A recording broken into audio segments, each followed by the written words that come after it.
what I got today. So this is about 16 ounces. Okay? Bottoms up. All right, y'all, I'm not gonna lie. Celery juice is not good.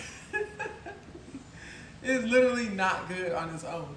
But I'm so used to drinking and eating things of this nature for health, not for taste.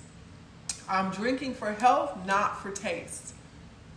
I'm drinking for health, not for taste. So if you think of it that way, and you think about the benefits and what it's doing as you take every sip, then it's palatable. It's palatable. All right, y'all. I'll see